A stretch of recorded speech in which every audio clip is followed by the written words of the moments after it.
Are you fully charged? The author of this book is Tom Rath, the global managing director at Gallup Consulting. He is a best-selling author whose works include How Full is Your Bucket?, StrengthsFinder 2.0, and Eat, Move, Sleep. His books have sold over 6 million copies worldwide. Tom Rath was diagnosed with cancer at age 16, which resulted in the loss of his left eye. He has been battling cancer for over 20 years, yet he continues to approach work and life with boundless enthusiasm every day. Many of us start our careers full of dreams, excited about company benefits, training opportunities, and the prospect of meeting impressive people. We go to work each day with a sense of purpose. However, after 3 to 5 years, many people's attitudes completely change. If you talk to them about changing the world, they'll respond, "Skip the grand promises and get real. Stop talking about ideals. Higher salary and bonuses are what really matter." Yet we also notice that there are always some people who remain energetic and passionate regardless of their circumstances or workload. Some people in their 80s or 90s maintain a childlike enthusiasm that truly commands respect. So how can one become a person full of energy? Let's look at 3 aspects. 1. Creating meaning. 2. Engaging in positive interactions. 3. Building energy reserves. Let's start with the first point, creating meaning. The author believes that the primary purpose of our lives is to create meaning. So, should we pursue meaning or happiness? Research shows that the more someone focuses on personal happiness, the more likely they are to feel lonely and powerless in daily life. It's like spending several days binge-watching TV shows during vacation. While watching feels enjoyable, when the shows end, you're left with emptiness rather than satisfaction. More surprisingly, researchers found that pursuing personal happiness without seeking meaning triggers stress-related genetic patterns in our bodies. This activates inflammatory responses which, if prolonged, can lead to chronic inflammation associated with conditions like heart disease and cancer. Based on this research, psychologists suggest that empty positive emotions affect us almost as negatively as adversity. If our lives only pursue personal happiness, not only does it create a sense of emptiness and loss, but in the long term, it also negatively impacts our physical well-being. Therefore, pursuing meaning in life isn't just a philosophical discussion, it directly affects your quality of life and physical health. This is a crucial issue we must address to achieve happiness. So, how can we make our lives more meaningful? Our lives are made up of daily choices. Let me ask you, how do you make your decisions? For instance, if a friend invites you to join a new business venture, how would you evaluate whether to join? Would you consider how much money you could make? Would you assess the credibility of the people involved, their background, their capabilities, the probability of success? While this thinking isn't wrong, it places monetary factors as your primary consideration, indicating that you're pursuing money rather than meaning. There's no conflict between pursuing money and meaning, but which one you prioritize creates subtle, yet significant differences. As Steve Jobs once said, "Making money is wonderful, but what drives me is creating great products, not pursuing wealth." The order of money and meaning is crucial. When making decisions, we often unconsciously fall into the habit of considering money first, which can inadvertently divert our attention from focusing on meaning. Research has shown interesting results. In one study, 2 strangers were seated together for a conversation. While they were chatting pleasantly, researchers steered the conversation toward money-related topics. They observed that once money entered the discussion, the participants unconsciously moved their chairs about 12 inches apart. In other words, when people thought about money, they became more guarded and created physical distance, isolating themselves.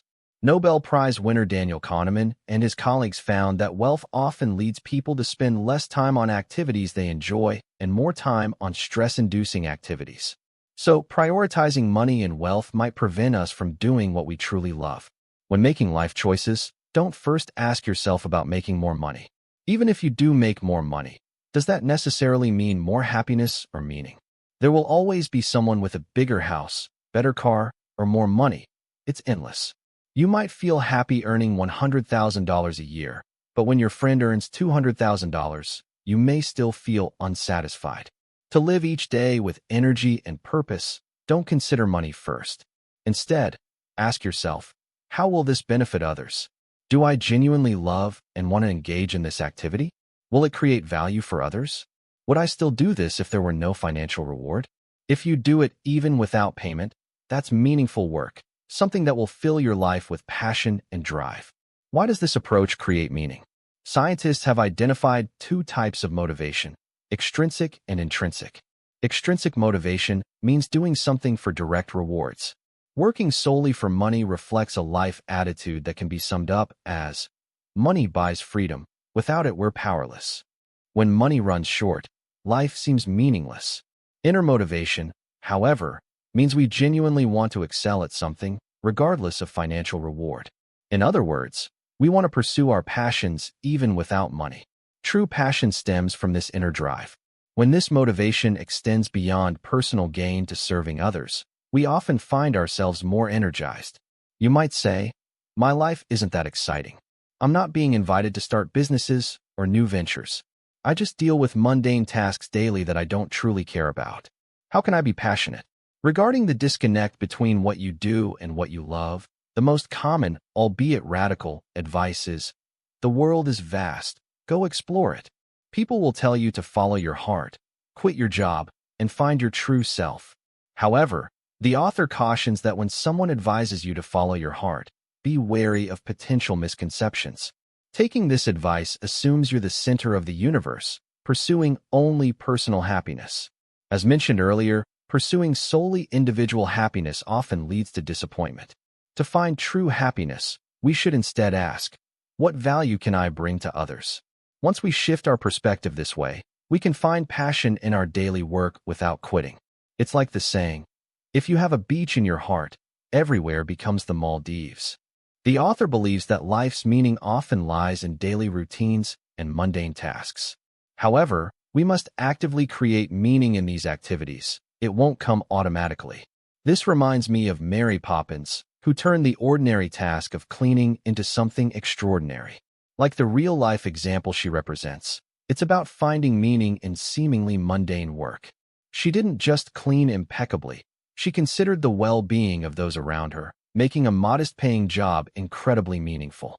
This exemplifies how someone constantly seeks to bring unique value to others, even in seemingly ordinary work. To infuse passion into daily work, we should consider how we're helping others. If you're a customer service representative, you can focus on how you comfort people and solve their problems. If you're a programmer, consider how your product saves people time or brings them joy.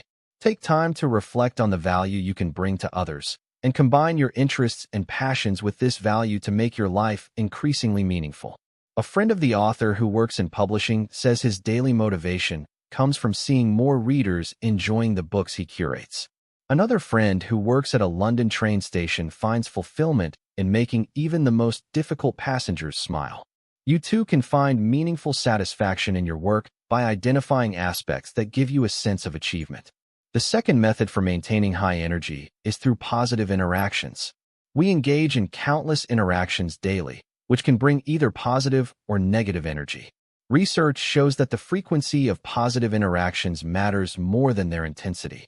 For example, finding $10 10 separate times in a day brings more happiness than finding $100 once. This teaches us that to maintain daily enthusiasm and energy, we should accumulate and create more small positive interactions. Here are 3 ways to create these positive interactions. First, ensure that 80% of your daily conversations focus on positive topics. For instance, greeting a colleague with "You look sharp today" creates a positive interaction, while saying, "Why do you still look so unfashionable?" will likely receive a negative response. While this principle seems simple, most people do the opposite at work. Managers often spend 80% of meeting time pointing out flaws. Instead, they should spend 80% of the time encouraging and viewing things positively, leaving 20% for addressing shortcomings. Why? Research shows that negative words have 4 times the impact of positive ones. Therefore, 80% positive information just balances out 20% negative information. If you give an employee 50% praise and 50% criticism, they'll likely feel negative overall. To maintain high energy and motivation, use 80% of your time for positive content and 20% for improvements. The second method is investing in positive experiences. While we often say money can't buy happiness, it depends on how you spend it.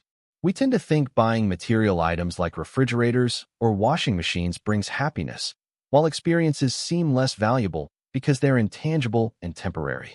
For example, a 2-day vacation or a 90-minute movie seems fleeting. However, research from San Francisco State University shows that people underestimate the value of experiential purchases. People accurately predict their happiness from material purchases 2 weeks later, but significantly underestimate the lasting joy from experiences. Research shows that people experience 106% more happiness 2 weeks after consumption than they initially predicted. In other words, the joy we experience for a long time after an experience is much higher than we imagine, and the lasting value is also greater. This gives us an insight. We can actually buy happiness with money, but the key is to spend it on others and on meaningful experiences with others. This reminds me of a scene from the Hollywood movie The Bucket List. The film tells the story of a billionaire with cancer and his fellow cancer patient who couldn't afford to fulfill his life's wishes. The billionaire says, "I'll pay, and we'll fulfill our dreams together." They then travel the world together, skydiving, surfing, and checking off items from their bucket list. After tasting the world's most expensive Kopi Luwak coffee at a luxury hotel, the poor friend says, "Hey, you know what? That coffee we just drank came from cat droppings." They both burst into laughter. The friend crosses off another item from his list, laughing until tears stream down his face. Before his death, he says these were the happiest and most fulfilling days of his life, with no regrets. The billionaire, too, experienced genuine joy in his life. You might think this is just a Hollywood movie selling us feel-good stories for box office success. But can spending money on others really buy happiness? Scientists have actually researched this. In a 2014 study, researchers selected a group most sensitive to happiness, young people with depression. Using functional MRI and questionnaires, they tracked these youth for a year. They presented different scenarios. Some were told to keep money for themselves, while others were asked to give it to their families. After a year, the study found that those who consistently chose to give money to their families showed the greatest reduction in depression symptoms. Those who kept the money for themselves were more likely to experience worsening symptoms. This reveals that spending money on family, friends, beloved causes, and creating positive interactions with others can bring positive energy to ourselves. It's interesting to think that the way to fill ourselves with energy is actually by giving outward. Through interactive exchanges with others and creating positive experiences for them, we can find our own happiness. We experience this in our own lives. Even difficult processes can create beautiful memories when we're positively interacting with others.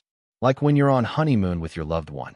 Even if you lose your wallet or miss a train, looking back, you remember only the beautiful and warm moments. So in some ways, spending money on happiness might be a good choice. The author's third tip for positive interaction is to praise others more. This is self-explanatory, but remember, your praise must be sincere and detailed. Insincere praise can be more harmful than criticism. This is the second part. Positive interaction with people can make us energetic. The final point about creating energy is about accumulating it. To maintain high energy, we must address an important issue: life's pressures. Many of us might misunderstand stress, thinking it just makes us unhappy for a day or two, or sad for a few weeks, and then it passes. But it's not that simple. Research shows excessive stress can accumulate. It's similar to the snow piling up at our doorstep in winter. If you don't clear it promptly, it keeps getting thicker. Stress works in the same way. So how can we prevent stress from accumulating? Researchers conducted a year-long stress monitoring study on 239 women and found that those who maintained healthy lifestyles showed little impact from stress accumulation, while those with unhealthy lifestyles experienced much faster cellular aging. Therefore, maintaining a healthy lifestyle is crucial for staying energetic under stress. The first 2 points about creating meaning and positive interaction help us stay energetic mainly on a mental level. Building energy is more about the physical aspect. When our bodies have energy, we're more resilient to stress and mentally prepared to face challenges. Recharging our bodies means maintaining a healthy lifestyle through proper eating, exercise, and good sleep. For eating well, quality is more important than quantity. For example, 300 calories from spinach affects your body differently than 300 calories from a cream cake. What we eat not only impacts our energy intake, but also our mood. Research shows that some foods provide positive energy, while others can have the opposite effect. For instance, too much fried food can make you drowsy, while vegetables and fruits tend to boost energy levels. The second component is maintaining regular exercise, which we've all heard about. However, the author reminds us that daily exercise cannot completely offset the harmful effects of prolonged sitting in modern office life. A 2014 study found that sitting for 2 hours negates the benefits of 20 minutes of exercise. The author suggests taking a 5-minute activity break every hour while working. Finally, adequate sleep is essential. As mentioned in Deliberate Practice, research on elite performance found that top performers averaged 8 hours and 36 minutes of sleep. In contrast, most Americans only get 6 hours and 50 minutes on workdays. Studies show that losing 4 hours of sleep is equivalent to drinking 6 beers, highlighting sleep's importance. While these basics of eating well, sleeping well, and exercising might seem obvious, the author makes an important point. These 3 elements aren't isolated but interconnected. Improving one aspect positively affects the other 2. Conversely, neglecting one can trigger a negative cycle in the others, leading to energy depletion and reduced stress resistance. The author also shares a practical tip for dealing with stress: smiling through it. Even forced or fake smiles can help manage stress. A medical research team conducted an experiment with 74 depression patients, injecting either Botox or saline solution into the frown muscles between their eyebrows. Those who received Botox couldn't frown, making it impossible to maintain a worried expression. After 6 weeks, 52% of the participants who received Botox injections in their frown muscles, preventing them from frowning, experienced relief from depression. In contrast, only 15% of those who received saline injections showed improvement. So the old saying, "keep smiling even in tough times," might actually have some scientific merit. Next time you're troubled by something, try putting on a smile. If we want to fill our lives with passion and energy, we can approach it from 3 aspects. First, engage in activities that you find meaningful, things you would do from the bottom of your heart even without getting paid. This will fuel your passion. Second, create positive interactions with others. Even multiple small positive interactions can bring you joy. Finally, manage your physical energy to cope with stress by maintaining good eating habits, getting enough sleep, and exercising regularly. When facing difficulties, even smiling through tears might genuinely be a helpful approach.